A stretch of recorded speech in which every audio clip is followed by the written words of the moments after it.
नमाजियों को कोई दिक्कत नहीं हुई है, शांतिपूर्ण तरीके से नमाज संपन्न हुई है। न्यूज़ 18 ने भी वाराणसी से ये तमाम खबरें आप तक पहुंचाई और वाराणसी में भी कुछ ऐसी स्थिति रही, वैसी नहीं जैसे कि मुस्लिम पक्ष की ओर से सुप्रीम कोर्ट में रखी गई है बात। आलोक अवस्थी जी इस वक्त हमारे साथ मौजूद है। आलोक अवस्थी जी, सॉलिसिटर जनरल ने जवाब रखा उस आपत्ति पर, उस तर्क पर मुस्लिम पक्ष की ओर से जो रखा गया था कि वजू के एरिया को सील कर दिया गया है जिससे मुश्किल हो रही है, तो यहां पर इंतजाम किए गए थे। वाराणसी में कोई दिक्कत नहीं हुई, जो लोग नमाज पढ़ने पहुंचे, जबकि आम दिनों के मुकाबले ज्यादा संख्या में लोग पहुंचे थे आज नमाज करने, लेकिन प्रशासन के इंतजाम थे, वॉलंटियर्स के इंतजाम थे, शांतिपूर्ण तरीके से नमाज संपन्न हुई है। लेकिन वही मुस्लिम पक्ष जब अदालत के अंदर होता है तो अलग तरह से तर्क रखता है। देखिए, जहां तक कि मुझे इस्लामी जानकारी है, कई नमाजी जो है बावजू रहते हैं, घर से भी करके आते हैं, दुकान से भी करके आते हैं और मस्जिद में भी करते हैं। प्रशासन की तरफ से वजू की व्यवस्था करी गई थी, ड्रम रखे गए थे, लोटे रखे गए थे, वहां पर पूरी व्यवस्था थी। क्योंकि जो वजू का स्थान था, वो जब इंक्वायरी हो रही थी, कोर्ट कमिश्नर ने वहां देखा कि वहां पर एक शिवलिंग है जिसको मुस्लिम का खबर बाबा बता रहा है, तो उसको कोर्ट ने सीज किया हुआ है और उच्चतम न्यायालय ने भी उसको तस्दीक किया है। तो उसको तो अब नहीं खोला जा सकता जब तक कि या उसकी ठीक से जांच न कर ली जाए कि वहां पर क्या है। उससे बचना चाहिए, जो कि उससे एक नए विवाद का जन्म होगा। क्योंकि अगर वो शिवलिंग है और वहां पे हाथ पैर धोया जा रहा है तो यहाँ एक बहुत बड़े अपमान की बात होती है। और यहाँ सरकार या अदालत नहीं चाहती कि वहां पर किसी तरह की जो है अवधारणा बदले लोगों की, या कोई तरह का रूमर फैले या वहम कोई हो। सरकार ने उसको पोषित किया हुआ है और इसको जबरन जो है लड़ने की जरूरत नहीं है। सुप्रीम कोर्ट एक सक्षम हमारा कोर्ट है, जो भी उसका निर्देश होगा। भारतीय जनता पार्टी न्यायपालिका पे, देश के संविधान पे पूरा भरोसा रखती है और मुझे लगता है सभी पक्षों को शांति से इसमें रहना चाहिए। कोर्ट की तरफ कोर्ट को न्याय देना चाहिए और जो सबूत है उनके आधार पर कोर्ट निर्णय लेगी। किसी भी व्यक्ति को अपनी तरफ से कोई भी निर्णय लेने की, कोई भी अपनी राय देने की कोई भी जरूरत नहीं है। इससे सद्भावना बिगड़ती है, मेरा इतना ही कहना है। और सरकार बहुत सख्ती से नजर रखे हुए है। जो भी व्यक्ति लोगों को भड़काता वो पाया जाएगा, चाहे वो किसी धर्म का हो, तो उसके खिलाफ कठोर लेकिन मुस्लिम पक्ष ने ये बात भी रखी है, आलोक अवस्थी जी, मुस्लिम पक्ष की ओर से ये बात भी रखी जा रही है कि जानबूझकर रिपोर्ट की कॉपी है वो सिलेक्टिव तरीके से लीक की जा रही है ताकि माहौल उनके अगेंस्ट बने।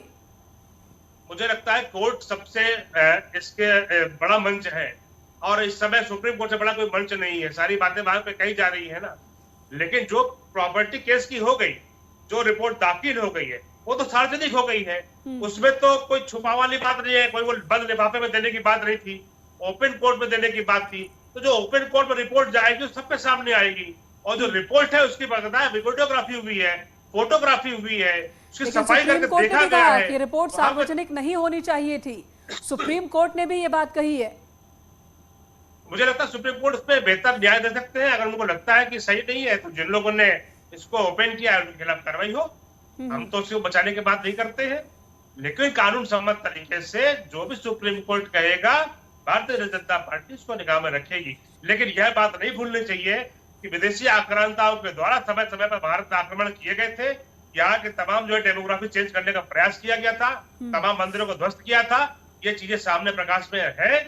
और जो 91 के कानून की बात की जाती है उसमें यह है कि अगर 100 साल पुराने ज्यादा अस्तित्व है किसी चीज का, पौराणिक महत्व है, तो उसमें जो है उसका ये ऑर्डर लागू नहीं होता है। ठीक है, कपिल श्रीवास्तव जी भी हमारे साथ जुड़ चुके हैं, समाजवादी पार्टी के प्रवक्ता हैं। आलोक अवस्थी जी आपके पास आती हूँ। कपिल श्रीवास्तव जी, सुप्रीम कोर्ट में सुनवाई चल रही है, अंतरिम आदेश जरूर लागू रहेगा, लेकिन जिला अदालत सुनवाई करती रहेगी। सुप्रीम कोर्ट ने यह बात क्लियर की है। हालांकि सुप्रीम कोर्ट की ओर से यह बात भी कही गई कि रिपोर्ट लीक नहीं होनी चाहिए थी, सर्वे रिपोर्ट सार्वजनिक नहीं होनी चाहिए।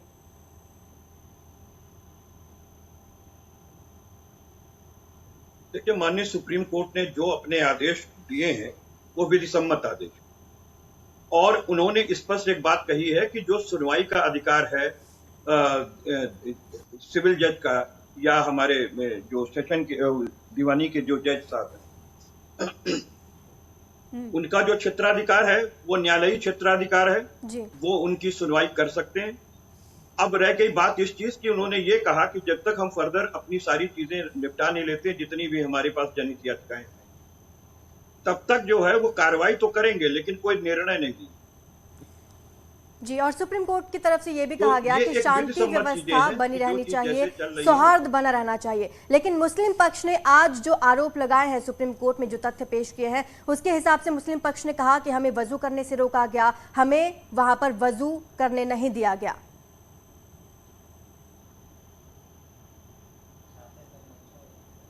देखिए, जो मुस्लिम पक्ष है वो अपनी बात कहेंगे ही करेंगे और उचित फोरम पे उन्हें कहना चाहिए।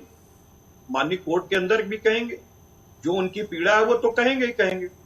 जहां वो वजू करते रहे हैं, अगर वहां पे किसी किस्म की रोक लगाई जाती है तो जब उनके अधिकार में हिंड्रेंस, एक नया हिंड्रेंस क्रिएट हुआ है, तो उसके अपने अधिकार के विरुद्ध आप कह रहे हैं कि जहां उनको दिक्कत हो रही है, बहुत सांत्वना आपकी है इस चीज के साथ कि दिक्कत हो रही है, तो वो बात तो कहेंगे। लेकिन आज आपने वाराणसी की भी तस्वीरें देखी होंगी जहां पर 500 से ज्यादा नमाजी पहुंचे थे। एक नमाजी ने नहीं कहा कि उन्हें वजू करने में दिक्कत हुई।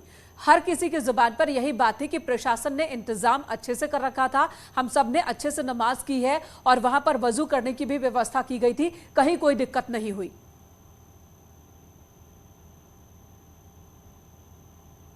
देखिए, बहुत सीधी सी बात है कि जो नमाजी अंदर जा करके गए और अगर इस तरीके की रिपोर्ट की है तो वो भी पब्लिक डोमेन के अंदर है। ठीक है, आप सभी बने रहे हमारे साथ। इस वक्त बड़ी खबर रामपुर से आ रही है और खबर यह है